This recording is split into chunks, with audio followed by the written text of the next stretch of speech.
From the time of Shenzhou, literati painting is quickly becoming the most significant art form and the most prestigious art form, ironically.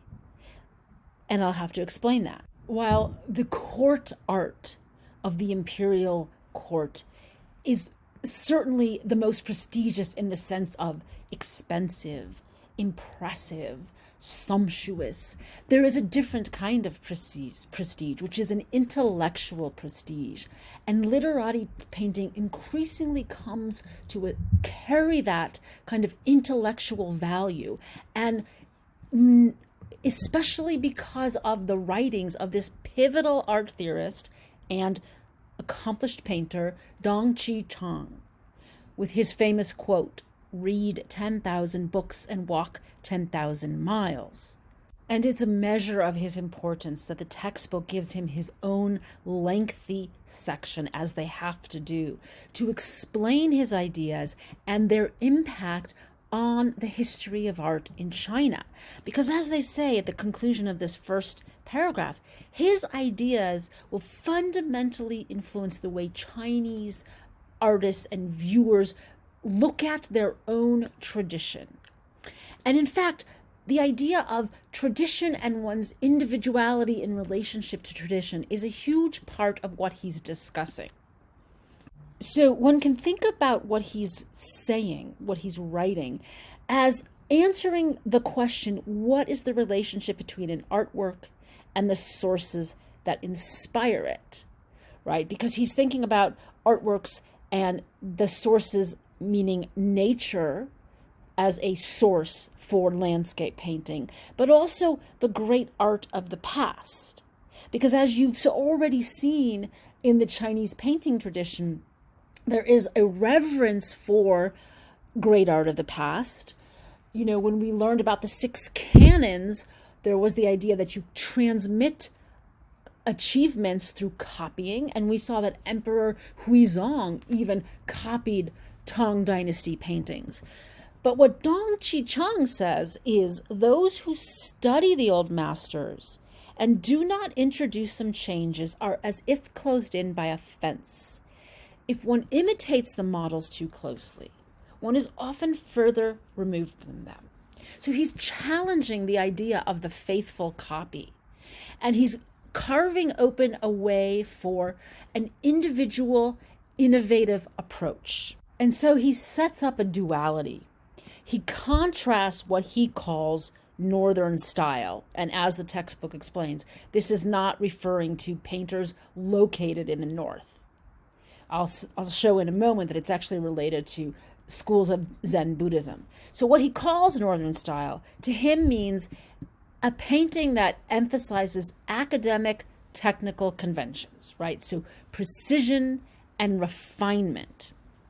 So if we look back to the painting that we saw in the Song Dynasty, Zhang Zheduan's section of a spring festival on the river is an excellent example of technical mastery, right? Where this rooftop, every single one of those tiles are so precisely painted, you almost believe that you could touch them. And there's such an extraordinary control of space and proportion to create this sense of the crowd and all of the details of the crowd. And Dong Qichang contrasts that with what he calls Southern style, meaning a style that allows for spontaneity, that has personal invention, that is not rule-bound. So his concepts of Northern and Southern reflect different schools of Chan Buddhism. The Chinese word Chan in Chan Buddhism is equivalent to the Japanese word Zen. So people in the West who are not familiar with the history of Buddhism might be more familiar with the term Zen, which is a school of Buddhism that was founded in China by a famous teacher, Bodhidharma, in the 6th century. And this is a school of Buddhism that challenges the established ways. So the great story, the famous and amazing story, is that the Chinese emperor is interested in attaining Buddhist merit. And so he asks Bodhidharma how much karmic merit have I attained from building these great temples? And Bodhidharma replies, none at all. So it's a very, very bald-faced challenge to authority. You know, Bodhidharma refuses to bow to the emperor, refuses to suggest that the emperor's authority and money confers any advantage. So I'm showing two paintings. This one is actually not by a Chinese painter, it's by a Japanese painter, we will see. It's incredibly inventive, and it's a marvelous depiction of Bodhidharma. But this one is more close to our subject now, which is a painting that was made in the Song Dynasty, and it shows a Chan patriarch, a Chan master, chopping bamboo.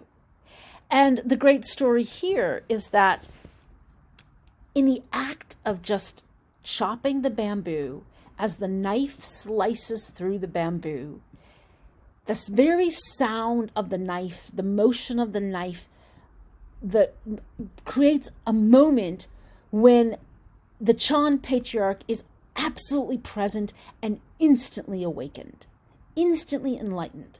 And this creates an idea that there can be experiences that are so pure and so direct that you might actually attain enlightenment like a burst, like an actual snap, rather than it being all a slow, deliberate process. So Dong Qichang is essentially importing from Chan Buddhism those associations. So the Northern Chan school is traditional and conservative. And so the Northern school of painting, in his view, is about diligent technical practice. The Southern Chan school is open to unorthodox, radical, innovative ideas. And the idea is in painting, there can be discovery. The painting might not be about following rules, but about discovering a new way of doing it. The textbook very appropriately links this idea of the innovative brushstroke to the realm of calligraphy, very important point, and how Dong Qichang is actually bringing into the talk about painting terms that were used in calligraphy. So you can talk about opening and closing strokes, rising and falling strokes, void and solid. And he wants the viewer to be able to see that in his artworks.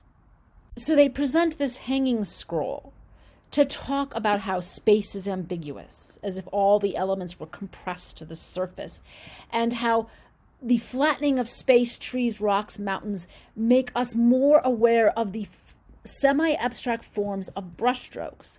What's unfortunate is it's really hard to see that in this tiny little illustration. I mean, this is a very large hanging scroll, and it would be very different to see it up close. Here's an example of how important it is to see artwork in person, because it's really not the same photographed and illustrated in the book like this. So we want to see Dong Qichang's painting more clearly. So let's go to the Cleveland Art Museum using the internet, even though we should go there in person. It's part of the meaning of read 10,000 books and walk 10,000 miles. 10,000 books, yes, you can get a lot of information secondhand, but you've really got to get the first-hand direct experience if you want to truly know.